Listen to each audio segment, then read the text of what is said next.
In this video, I show you how I painted my Warhammer 40k Doom Siren tower, which I built last month with Tyrannosaur as part of a 24-hour challenge. I decided to go ahead and also paint this piece within 24 hours. To fit the theme of the rest of the table that I'm working on for Warhammer 40,000 this year, I wanted to stick with a primarily white spray paint. I used a Rust-Oleum can of matte spray paint. The idea behind this is if I'm going to have white buildings or a lot of that rusted kind of corroded bright colors, or even like a desert bright light brown dirt, it's easier to go from a light color like white and dropping on like a wash or a contrast paint than trying to paint up layers and dry brush up from black. If I primed it, say, a dark color, I'm going to have to work my way through multiple layers. Instead, here you can watch me paint the blue, the brown, and the other primary base coats and layers.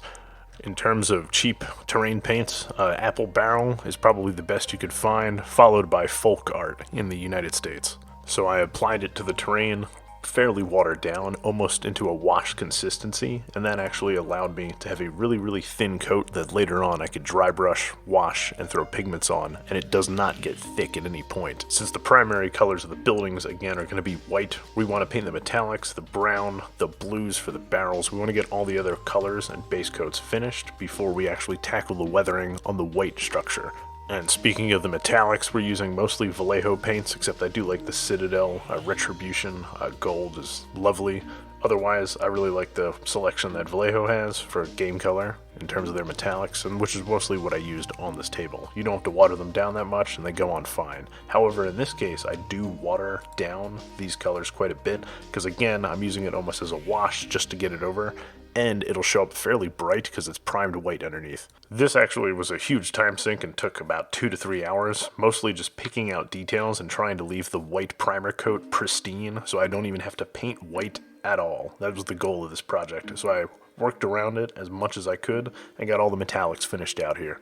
Looking back, I should not have glued the barbed wire down initially and added that later on. As I was working on the silver and the other metallics, it kept getting in the way and it was fairly annoying, so I was being bent continuously to work around my brush. I finished out everything else with, again, a fairly watered down silver coat just to get the base coats on, and I didn't want any paint chunking up.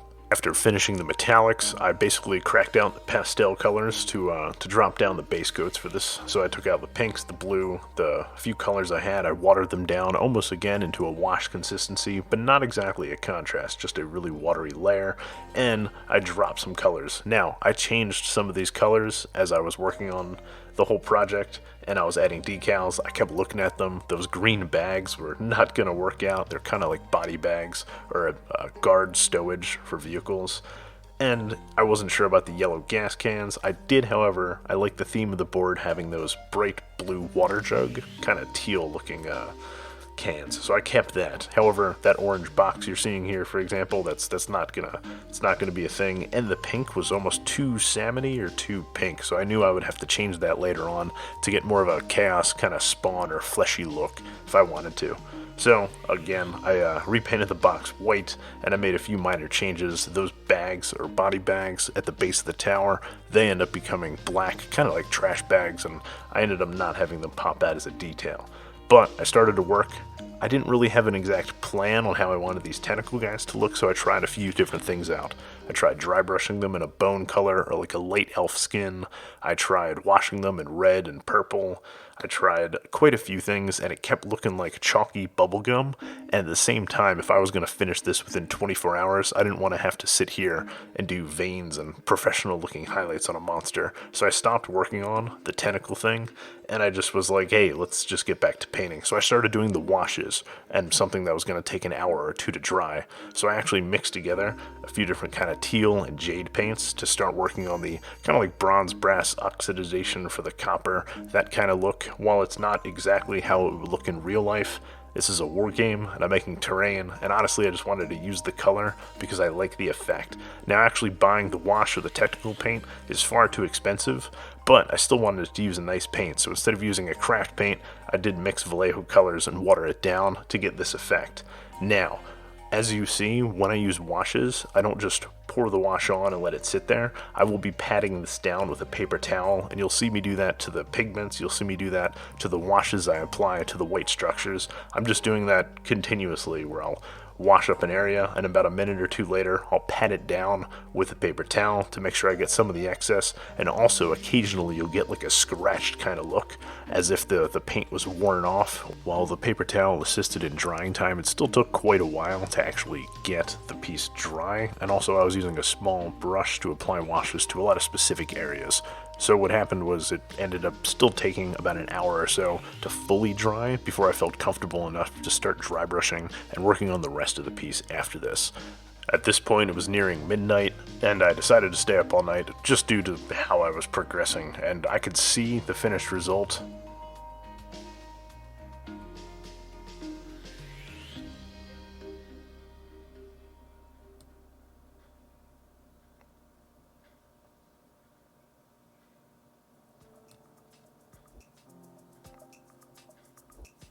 One of the more comfy and pleasant things you can do is dry brush terrain. This is actually a lot of fun. You just take a dark brown paint or the wash, which I did initially. Once that's completely dry, you dry your brush out, and I like starting with a khaki color or some type of medium brown. The old Games Workshop Graveyard Earth was great for this, or I like the earth color from Vallejo Game Color.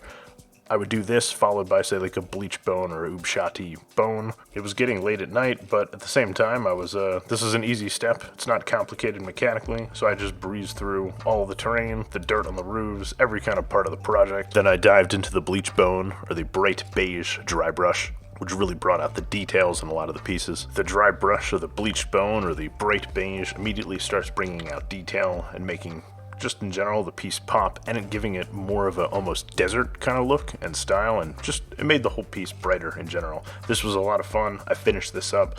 I decided not to do a wash after this. I'll do a wash on the walls and some of the white structures and hab units, but the dry brush itself, really, I don't think it needs to get another brown wash over top of this. This actually looks like the final coat I'll keep.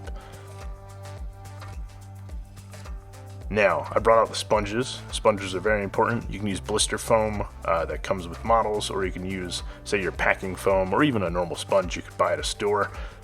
When I work with sponges, I actually work sort of slowly. I don't dab them continuously. So I'll get a little bit of paint on the sponge itself. I'll dry it off as much as possible, so you can only get maybe 10 or 15 presses total. And as you can see here, I'm going to really slowly pat it on. I don't want to chunk and shotgun blast the whole wall with a sponge. I basically want to just not use a salt masking technique or chip it by hand. I could just use a sponge, and look at this, I can just press down, get a great looking sponge work. Now that honestly is just the apple barrel, the brown and black mixed together. It's not any sort of fancy paint. It's just cheap model paint, and I could just tap it on, and this is me just sponging it on quickly. But the press technique where you hold it up and then you kind of pat the piece down on the back, that's just a safe way to not just kind of put too much on. And it's a really easy way to take a spray primed white building and all of a sudden turn it into effectively like a highly detailed masterpiece. Then I can actually sponge up and do the corrosion, kind of like chipping on the blue barrels, the edges, the rest of the piece quite easily in maybe 20 minutes or so. Right after that, and the sponge work was done, I got onto dry brushing and finishing the last coat of dry brushing for this table, which is going to be the metallics. I want to get that copper. I think I used bright bronze from Vallejo, and I used that just as a nice light dry brush. You can use a makeup brush. I like using makeup brushes for more like stonework or castles or darker colors. For a metallic, you could just use a cheap brush and just slightly kind of give it a nice dry brush. You're not trying to layer it and have a complete flat layer. It's a lot of fun to actually do this and kind of finish out a piece, because remember, I'm at the 70-80% finish the piece. I know it could be finished. It's 3-4 in the morning, and I'm kind of just deliriously painting this away and trying to get shots and film it correctly. I'm having a lot of fun with this. I still have absolutely no idea how I'm going to tackle the tentacle pink, and I keep changing the color of the trash bags in different pieces continuously, but I decided to just jump ahead, and I want to finish the metallics. Now, I originally wanted to have some gold colored metallics on a few of the pieces, which I decided to do on the radar dishes. One of them broke off, so I actually dry brushed one of those in a Balthasar bright gold. It looked alright. I don't know if I'm going to keep doing that to the rest of the board and decided against it. Otherwise, I wanted to start doing more weathering on the piece, so I switched away from doing the gold. I took the focus away from the gold and started actually using the wash. Now I decided not to wash the dirt itself. Instead, I was using the wash to make the streaking effect, which worked actually very bad in this initial picture I was trying to make the video on. Most of the shots where I actually did it correctly, I didn't have the camera on, unfortunately. However, you can see it's just, I take a dry brush, I get a little bit of wash on it, and I just streak in an upward motion. And you're going to see this on a lot of pieces, and it almost looks like I'm dry brushing the pieces. I'm just pulling random streaks of a brown wash on the white. You barely notice it, but in photos later on, that's going to really, really pop. Now, on the rest of the actual models, I didn't really fully wash a lot of the white edges. I did either a combination of pin washes for some of the pieces. I tried to do this where I would just slam the whole thing in a wash and then immediately, as much as possible, press down a paper towel to try and get rid of the excess just gunk and just that like the fingerprints and whatever the wash kind of just shows up on flat surfaces, that glazed look. I wanted it just to get in the cracks. At this point, it was about 4 a.m. or so, and I was really, really excited to take some videos and photos, but hey, all I had left to do was wash a few more areas, try and work on some of the water effects, and see if I can, before I go to sleep, get the water effects at least poured. And I only needed to do a few more things. It was almost there. I had 3 hours, I think, at this point, or 4 hours to actually finish and make it within 24, and I could definitely see finishing it.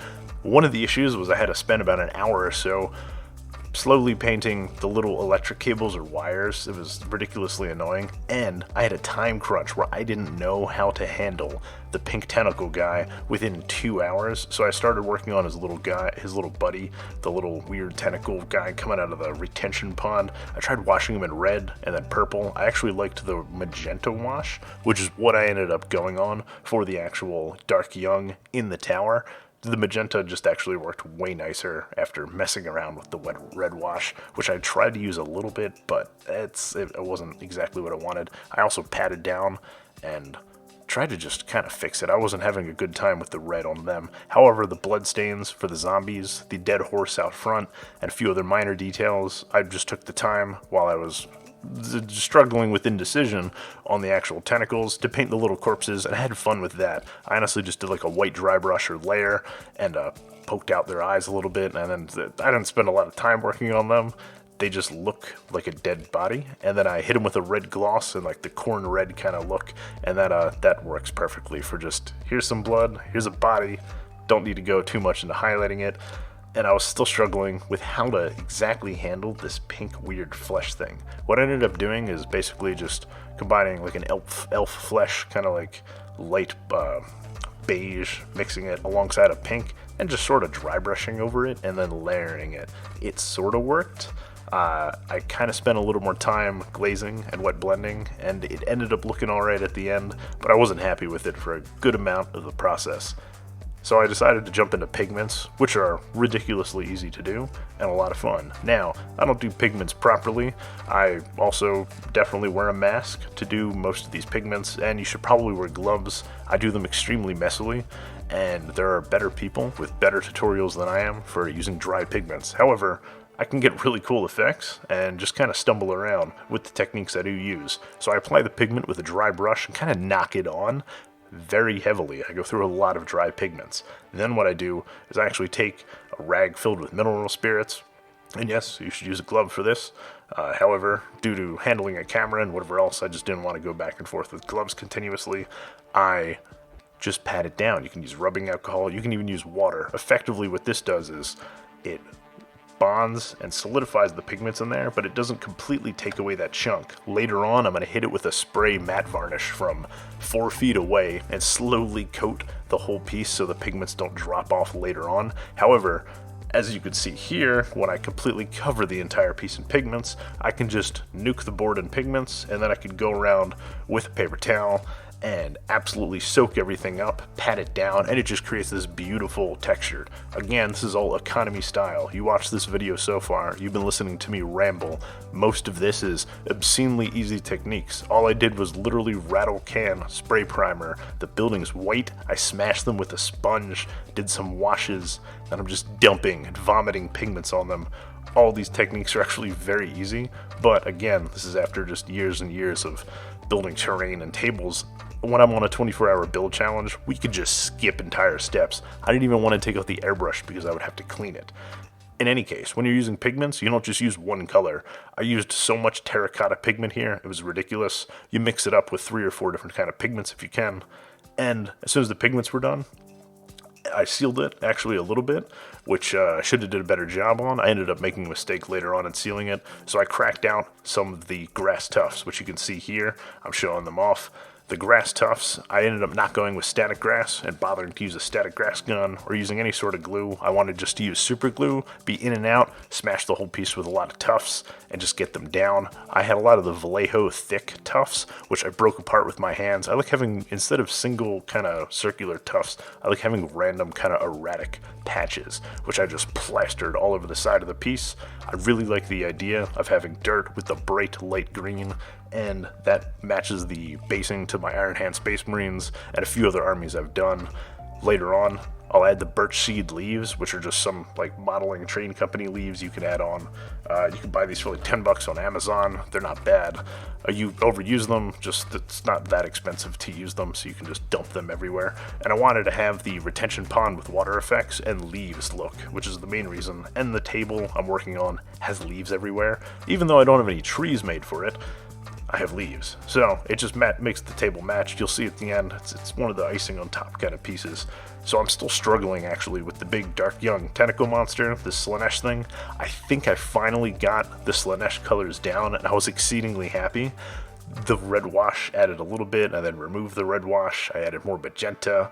I kind of wet glazed it. I could have done a lot better job, but I like the effects, and immediately it was 8 a.m. at this point, and I was over time, and I was pouring water. My girlfriend woke up, and I was like, hey, want to pour some resin? I'm taking the video. We're done. I'm going to sleep. That's it. So she poured some resin actually for the pool in the back here, as you can see, which is looking great. And yeah, and then that was done. So mixed it together. I poured it into the front. I poured it into the back. I was finally done. I was just relieved. Like it was finally over. And then I went to sleep. And then here's where the problem started. So I woke up, and while I was like, oh man, my piece is amazing, without waiting 24 hours or more for the water effects to dry, my dumbass decided to spray it with matte varnish immediately so I could start taking photographs of it. Matte varnish, unfortunately, completely bubble bathed, and it looks like just a gargly pool of semen and ruined the entire back retention pond. I'll have a photo of that posted here shortly, and sort of ruined the piece. I was able to fix it, but unfortunately that knocked me way out of the 24-hour range. I ended up fixing it a night or two later, and then working with the video, and then struggling to take photos with it being finished, and just honestly I felt hungover from doing another 24-hour. I will eventually, because I kind of like doing them, that late night creepy up at 4 a.m. You're just going wild. It's a lot of fun working on a table or working on a piece of terrain late at night, but it just drains you out where I'm not going to paint the rest of the week after this now. Then to end the video off, this is part of the rest of the table I'm working on. I'm going to try and aim for about 5 or 6 weeks to finish the terrain table I currently have, which is an awesome giant 8x4 table. And you'll see on this channel, I'm going to try and post videos regularly on Friday. I think is going to be the day I want to choose to post videos regularly. So for example, this Friday I'm going to post the tutorial for the graffiti walls that I ended up doing, and you'll see some of the photos on my Instagram for that. I'm going to actually post that up, so that should be kind of cool. It's much easier than you would expect due to awesome graffiti walls from the Necromunda Gang Stronghold kit. And then also you'll just see me paint and work on other stuff. I'm doing a City Ruins next week, and then after that, so on and so on, and I'm going to keep adding on to it. So before I end this video, I'm still not entirely sure what kind of video format I'm going to do. If you just want to hear me ramble for 20 minutes, giving you a breakdown of like what I'm doing exactly on that piece of terrain, maybe I'll stick to 5-minute videos. I'm not entirely sure. I'm going to try a few things out, and maybe in 10 or 12 videos, or whenever this table is finished, I'll have a battle report. I'll try to see how one of those works. I'll just keep trying different things until I figure out a nice format to kind of roll these videos out. However, I'll stick to that Friday as the normal day. And another thing I wanted to say was, again, shout out to Tyrannosaur, who bullied me into starting to make videos, and I'll probably collab with more. I know Mitch is painting his piece from his 24-hour. I saw that on his posted on his Instagram, so I'm looking forward to checking that out. Alongside, here's the original video and link to him. And at the end of this, if you could take the time to like, subscribe, and all of that jazz. And I don't know, this could be a cool thing. I'm gonna keep uploading videos. I'm having fun with this. It's I will get better at doing video editing, or in my wild attempt to improve the professionalism of this channel with the content going forward from now. There's no Patreon, there's no advertisements, there's no any of that. I'm just gonna actually learn to make videos on YouTube, and hopefully I produce some good content and roll those things out later on. Again, I'm not taking any commissions, and if you want to contact me or ask me any questions on terrain related things, you can always reach out to me on the terrain building Reddit. I try and moderate and drum up interest in the community over there, and also you can reach out to me on Instagram at Steve Famine. Otherwise, that's about it, and I had a blast doing this.